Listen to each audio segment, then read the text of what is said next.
Hello दोस्तों, आपका स्वागत है लेक्चर 5 में। अब यहाँ पे हम क्या देखेंगे, हमने पिछले वाले लेक्चर्स में क्या क्या पढ़ा। देखो, हमने पहले हीट ट्रांसफ़र पढ़ा, हीट क्या होता है, फिर उसके बाद हीट ट्रांसफ़र पढ़ा हमने, फिर मोड्स ऑफ हीट ट्रांसफ़र देखा। उसके बाद हमने फोरियर्स लॉ देखी, क्या होती है क्या नहीं होती है, और उसके कुछ इक्वेशन डिराइव किया हमने। और उसके बाद हमने स्लैब का कॉन्सेप्ट देखा, फिर सीरीज़ का कॉन्सेप्ट देखा, स्लैब का सीरीज़ का कॉन्सेप्ट देखा, फिर स्लैब का पैरेलल का कॉन्सेप्ट देखा। अब इस वीडियो में मैं आपको कंडक्टिविटी और टेम्परेचर ग्रेडियंट का कुछ रिलेशन बताऊंगा, और उसके बाद हम सॉल्व करेंगे कुछ न्यूमेरिकल अपने सीरीज़ के बेसिस पे और अपने पैरेलल के बेसिस पे कुछ न्यूमेरिकल सॉल्व करेंगे। ठीक है, पहले तो सीरीज़ के बेसिस पे सॉल्व करते हैं, उसके बाद पैरेलल के बेसिस पे कर देंगे। ठीक है, अब हम स्टार्ट करते हैं यहाँ पे थर्मल कंडक्टिविटी और अपना टेम्परेचर ग्रेडियंट के बीच का रिलेशन होता क्या है। हमें पता है फॉर्मूला यहाँ पे QX is equals to minus KA into DT/dx। यहाँ पे क्या है, K is inversely proportional to DT/dx। ठीक है, QX क्या होता है यहाँ पे हमारा कांस्टेंट, बिकॉज मैंने इलेक्ट्रिकल एनालॉग में आपको बताया था जैसे करंट हमारा कांस्टेंट होता है, वैसे यहाँ पे क्या है अपना QX। यहाँ पे देखो, अगर मैं बोलूँ कि KCU अगर मेरा कॉपर का कंडक्टिविटी ग्रेटर है एल्यूमिनियम से, कॉपर का कंडक्टिविटी अगर मेरा ग्रेटर है एल्यूमिनियम से, या फिर ये कॉपर मत समझो, जैसे कि ये B ले लो, B और A। अगर मेरा B की कंडक्टिविटी ग्रेटर है A से, तो उसका टेम्परेचर ग्रेडियंट क्या होगा। अगर मैं यहाँ बोल रहा हूँ अगर इन्वर्सली प्रोपोर्शनल है, तो अगर ये ज़्यादा होगा तो ये कम होगा, ऐसा बोल सकता हूँ ना। तो यहाँ पे क्या हो जाएगा, ए का टेम्परेचर ग्रेडियंट ग्रेटर होगा B से। क्यों ग्रेटर होगा, बिकॉज इसकी कंडक्टिविटी कम है। ये चीज़ ध्यान दो, अगर इसकी कंडक्टिविटी कम है तो इसका टेम्परेचर ग्रेडियंट ज़्यादा होगा। ये चीज़ माइंड में डाल दो, कहीं ना कहीं ये क्वेश्चन आएगा ही आएगा। ठीक है, अब आगे बढ़ते हैं।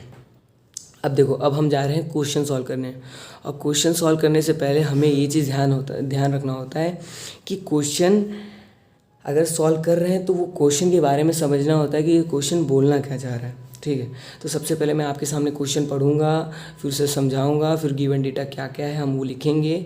मतलब लिखा तो हुआ ही है मैं, क्योंकि मेरा नोट्स है, मैं पहले से मतलब ये चीज़ प्रिपेयर करता था। मैं चाहता हूँ कि आपके साथ ये नॉलेज शेयर करूँ। ठीक है, तो अब देखो आगे क्वेश्चन क्या है, steady one dimensional heat conduction. अब यहाँ पे क्या बोला गया है, वन डायमेंशन। नोट किया करो, कोई चीज़ को नोट करोगे तो ज़्यादा बेटर आपको मजा आएगा। वन डायमेंशन, हमारा हीट फ्लो कभी भी वन डायमेंशन फ्लो नहीं करता। ये हम आइडियल कंडीशन मानते हैं, उसके बेसिस पे हम वन डायमेंशन लेते हैं। हमेशा हमारा जो फ्लो होता है वो 3 डायमेंशन होता है। कोई भी कैसा भी फ्लो है वो हमेशा 3 डायमेंशन होता है। कौन से कितने डायमेंशन होते हैं, 3 डायमेंशन होता है, और वो तीनों डायमेंशन में फ्लो होता है। ठीक है, हम यहाँ पे आइडियल केस मान रहे हैं कि हमारा जो फ्लो है वो स्टेडी है। अब देखो, ये स्टेडी फ्लो क्या होता है, अनस्टेडी फ्लो क्या होता है, यूनिफॉर्म फ्लो क्या होता है, वो हम आने वाले लेक्चर्स में धीरे धीरे कॉन्सेप्ट क्लियर करते हुए पढ़ेंगे ना, तो एक कहानी की तरह हमें याद हो जाएगी। ठीक है, अब आगे पढ़ेंगे। Steady one dimension heat conduction take place across the phase 1 and 3।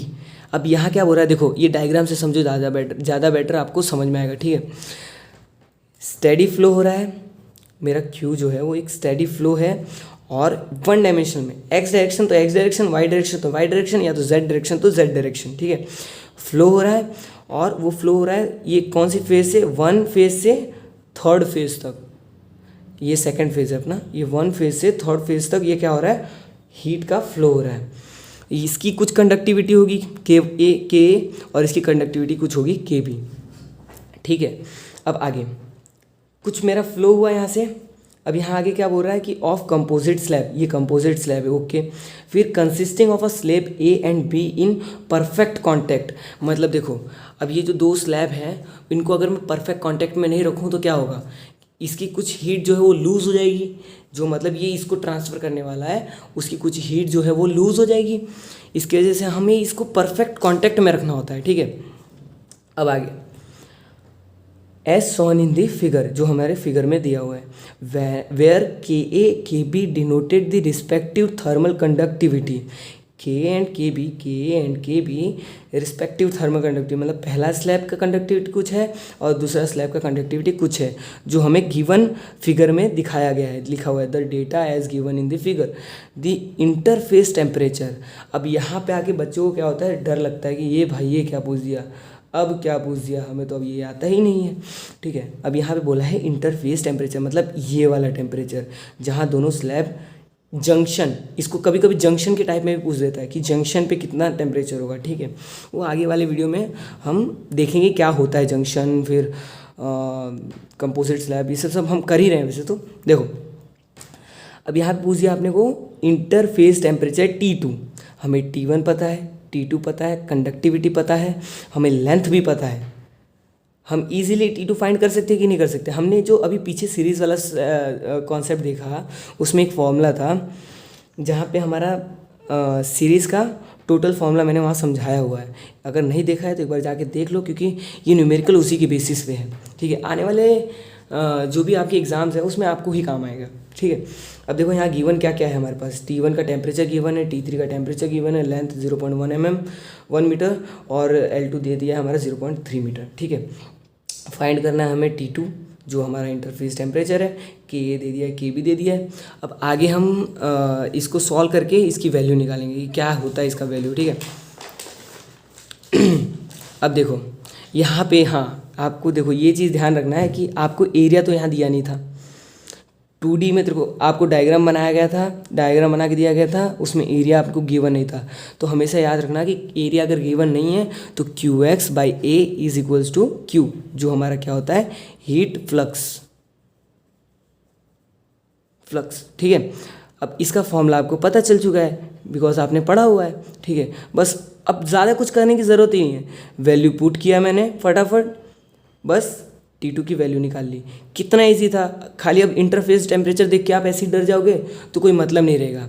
इसके लिए वो फॉर्मूला एक बार आप क्लियरली देखो तो ज़्यादा बेटर तरीके से आपको समझ में आएगा। ठीक है, यहाँ पे T2 क्या मिल गया हमारा 67.5 डिग्री सेल्सियस।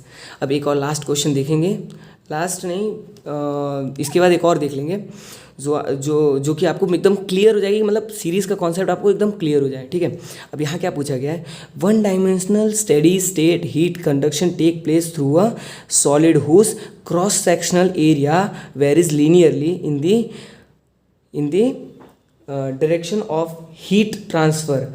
अब यहाँ क्या बोल रहा है, एक steady state 1 dimensional heat flow हो रहा है, जो एक एरिया है क्रॉस सेक्शनल एरिया है, वो अपना एरिया जो है वो x के साथ डिक्रीज और इंक्रीज हो रहा है, लीनियरली वेरी हो रहा है। तो मैं उसको क्या बोलूँगा, अब a is directly proportional to x।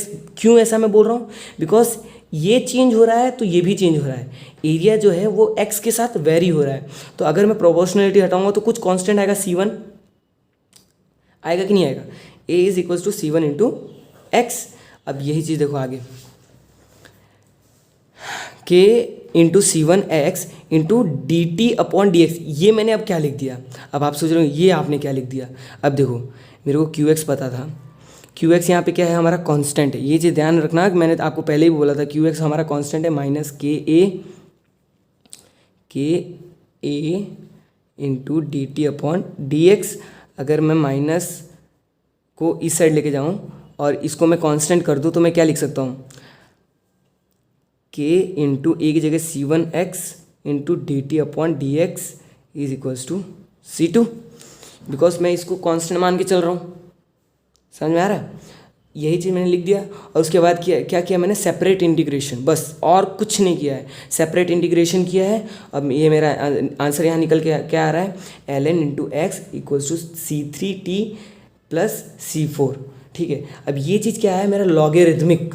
अब आपको पूछा जाए, वो क्वेश्चन में पूछा है कि आपका जो ये वैल्यू निकल रहा है, अगर मेरा ये स्टेडी फ्लो का इक्वेशन है, तो ये क्वाड्रिलेटरल निकलेगा या लॉगरिथमिक। आपको यहाँ पे पता चल रहा है, सामने से देखने में पता चल रहा है कि ये लॉगरिथमिक है। ठीक है, अब आगे एक और क्वेश्चन देख लेते हैं, लास्ट क्वेश्चन। इसके बाद आपको सीरीज़ का कॉन्सेप्ट पूरा क्लियर हो जाएगा। देखो एक बार अपने से भी सॉल्व करने की कोशिश करना, नहीं हो तो आप एक बार वीडियोस वापस देख लेना, ठीक है। अब मैं आपको समझाने जा रहा हूँ question number 3। A bar of CU, a bar of copper of length 75 semi. अब देखो क्वेश्चन को समझने का सबसे बेस्ट मीनिंग है ये कि आप उसको उसके साथ साथ चलें, डायग्राम बनाते हुए या तो गिवन डेटा लिखते हुए, कि आपको क्वेश्चन प्रॉपरली समझ में आ जाए। तो यहाँ क्या लिखा हुआ है, a bar of CU of length 75 centimetre and a steel bar of 125 centimetre length are joint together end to end. अब यहाँ देखो, एक बार है कॉपर का, एक बार है स्टील का, जो एंड टू एंड जॉइंट है, जिसका टेम्परेचर कुछ दिया है 100 डिग्री सेल्सियस। और यहाँ पे क्या बोल दिया गया है आपको, देखो यहाँ पे both the bar are having same diameter, same diameter के हैं 2 सेंटीमीटर दी फ्री। अब देखो एरिया यहाँ कहीं भी चेंज हो रहा है, कहीं भी चेंज हो रहा है, नहीं हो रहा है। इसके लिए अगर मैं इसको कॉमन निकाल के मैं इसको क्यू फ्लक्स में निकाल दूंगा तो प्रॉपरली निकल जाएगा, ठीक है। यहाँ पे क्या बोला है, the free end of the CU and the steel bar are maintain at 100 degree Celsius. CU का जो बार है वो 100 डिग्री सेल्सियस में मेंटेन है और जो स्टील का बार है वो 0 डिग्री सेल्सियस में मेंटेन है respectively. The curve surface of the bar are thermally, जो ये जो कर्व सरफेस है वो थर्मली इंसुलेटेड है, बार जो है वो थर्मली इंसुलेटेड है, ठीक है। अभी पूछ दिया है आपको कि what is the approximately temperature at the CU steel junction, junction बोल दिया गया है। यहीं पे अगर आपको दिया इंटरफेस टेम्परेचर तो भी वही चीज़ है, ठीक है। यहाँ पे T फाइंड करना है, बस आपको कुछ नहीं करना है। आपके पास KU पड़ा है, के स्टील पड़ा है, ठीक है। आपके पास टेम्परेचर पड़ा है, लेंथ पड़ा है, और बस इंटरफेस टेम्परेचर आपको फाइंड करनी है। Q = आपने फॉर्मूला पुट किया, फॉर्मूला पे वैल्यू डाली, और जो आपको पता है Q = Q/A, ये हीट फ्लक्स का वैल्यू होता है। तो यहाँ पे क्या हो जाएगा, T जो टेम्परेचर है, यहाँ पे देखो ये जो चीज़ है वो इक्विवेलेंट है, इसकी इक्विवेलेंट है। इसके लिए मैं इसको और इसको इक्वेट कर सकता हूँ। आपको मैंने इससे पहले वाली वीडियो में मैंने आपको बताया हुआ है, ठीक है। अब आपने ये वैल्यू डाली और फिर आपने इंटरफेस टेम्परेचर निकाल लिया, जो कि है हमारा 93.5 डिग्री सेंटीग्रेड, ठीक है। अब आने वाले लेक्चर में मैं आपको पैरेलल के कुछ न्यूमेरिकल्स और कुछ टॉपिक्स है जो मेरे को और थोड़ा बीच में समझाना है, वो मैं आपको समझाऊंगा, ठीक है। Thank you.